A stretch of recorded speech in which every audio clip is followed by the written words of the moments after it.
Hello, আসসালামু আলাইকুম। তো আমাদের এই কোডটি দেওয়া আছে। আমরা দেখব যে এই কোডটির জন্য আমাদের ফগ সিস্টেম কল কিভাবে কাজ করে। তো প্রথমে দেখো ভ্যালুর মান দেওয়া আছে ৫। কিন্তু মনোযোগ দিয়ে দেখতে হবে। আমরা লিখলাম P1 এই যে ভ্যাল ইকুয়াল ৫। ঠিক আছে? তারপরে দেখো আচ্ছা আমরা এই যে তীর চিহ্ন দিয়ে পাশে নোট লিখলাম যে এই ধরো এইটুকুর জন্য কি আসবে সেটা আমরা এখানে নোট করে লিখে রাখবো। এটা কিন্তু পরীক্ষার খাতায় করতে হবে না, জাস্ট ফর আন্ডারস্ট্যান্ড। এই যে P1 এর জন্য কি হলো, এই যে P1 ভ্যাল ৫। তো এখন ফর্কের জন্য কি হবে, একটা প্যারেন্ট একটা চাইল্ড তৈরি হবে। এখন প্যারেন্ট মানে কি, হুবাহু এই P1 হচ্ছে প্যারেন্ট, এই যে P1, আর একটা চাইল্ড তৈরি হবে, চাইল্ডটা হচ্ছে P2। এখন এই ভ্যাল ৫টা সবার উপরেই লিখতে হবে, ৫। কখন ভ্যাল ৫টা লিখবো না সেটা আমি বলে দিব।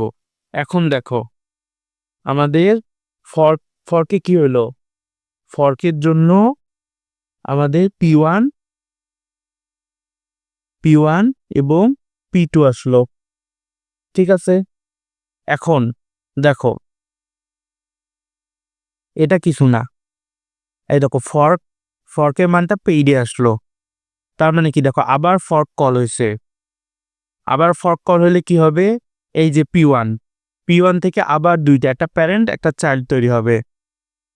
প্যারেন্ট মানে কি, হুবাহু সেম P1, আর চাইল্ড মানে এটা চাইল্ড তৈরি হবে P3। আবার এই P2 থেকে আবার একটা প্যারেন্ট তৈরি হবে P2, একটা চাইল্ড তৈরি হবে P4। ঠিক আছে? এখন আমাদের প্রত্যেকটার উপরে আবার ভ্যাল ৫ লিখতে হবে।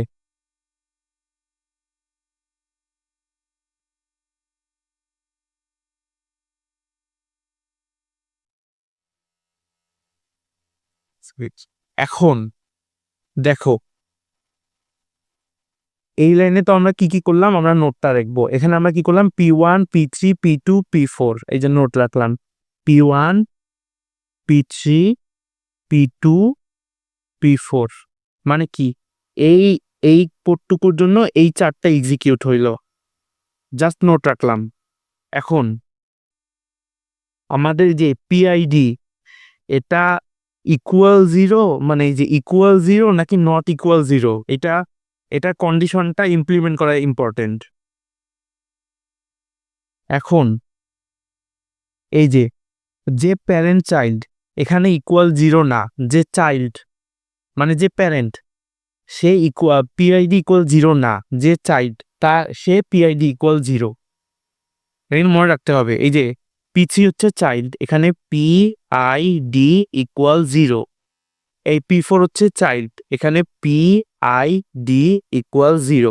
অনেকে বলতে পারো যে এখানে PID ইকুয়াল 0 লিখলাম না কেন, এই যে এইটায় এবং এইটায়। আমাদের কোড অনুযায়ী কাজ করতে হবে, বুঝছো? কোড অনুযায়ী এই যে এই লাইনের পরে PID 0 কি 0 না সেই কন্ডিশনটা দরকার হচ্ছে, ওই জন্য আমরা এখানে লিখতেছি। এখন আমরা চাইল্ডের এখানে PID 0 এবং PID 0 লিখলাম। এখন প্যারেন্টে এখানে PID ইকুয়াল এই যে P3 লিখব, মানে এই প্যারেন্টের যে চাইল্ড তার নামটা লিখব। এখানেও PID ইকুয়াল P4। আশা করি আমরা বুঝতে পাইছি। তো আমাদের এখানে ফর্কের কাজ শেষ। এখন আমাদের দেখতে হবে PID 0 কোথায় এবং PID 1 কোথায়। এখন দেখো কোড কন্ডিশন কি বলছে, যখন PID নট ইকুয়াল 0 তখন ফর্ক হবে। PID 0 না কোথায় কোথায়, এই যে এখানে PID 0 না এবং এখানেও PID 0 না। তো ফর্ক কল হয়েছে, তো প্যারেন্ট এবং চাইল্ড আবার আসবে, তো P1 আসলো, আর এখানে আসবে হচ্ছে P5, আবার এখানে প্যারেন্ট হিসাবে P2 চলে আসলো, আর আসবে হচ্ছে P6। এই দুই জায়গায় পিআইডি 0 না। ঠিক আছে, তো আমরা এখানে নোট রাখি 1 5 2 6।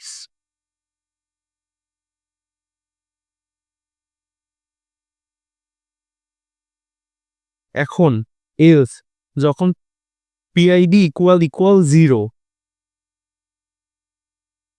তখন কি হবে? তখন কি বলছে? ভ্যাল প্লাস 9। তার মানে কি, এই যে পিআইডি যখন 0 তখন ভ্যালু প্লাস 9। এখন এই কন্ডিশনের ক্ষেত্রে আর চাইল্ড তৈরি হবে না, শুধু প্যারেন্টটা থাকবে। P3 আসলো, আর ভ্যালু কি হবে? ভ্যালু হবে 5 প্লাস 9। এই যে এখানে P4 আসবে এবং ভ্যালু হবে 5 প্লাস 9। ঠিক আছে,